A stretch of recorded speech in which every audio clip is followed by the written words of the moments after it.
മുഖ്യമന്ത്രിയുടെ ദുരിതാശ്വാസ നിധിയിലേക്ക് സംഭാവന നൽകാൻ അഭ്യർത്ഥിച്ച മുതിർന്ന കോൺഗ്രസ് നേതാവ് എ.കെ. ആന്റണി രംഗത്ത് വന്നു. മുഖ്യമന്ത്രിയുടെ ദുരിതാശ്വാസ നിധിയിലേക്ക് എ.കെ. ആന്റണി 50,000 രൂപ നൽകും. രാഷ്ട്രീയം മറന്ന് ദുരന്തത്തിലാക്കപ്പെട്ടവരെ പുനരധിവസിപ്പിക്കാൻ പ്രവർത്തനം നടത്തണമെന്നും എ.കെ. ആന്റണി ആവശ്യപ്പെട്ടു. കേരളത്തിൻ്റെ ചരിത്രത്തിൽ ഇതുവരെ ഉണ്ടാകാത്ത ദുരന്തമാണ് വയനാടുണ്ടായത്. തൊട്ടടുത്ത വിലങ്ങാടും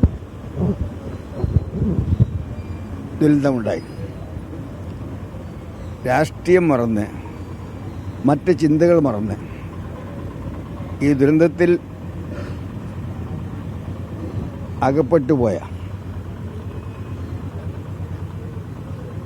കുടുംബാംഗങ്ങളെ, ഒരുപാട് പേര് മരിച്ചുപോയി, എത്രയെന്ന് ഇപ്പോൾ അറിയത്തില്ല.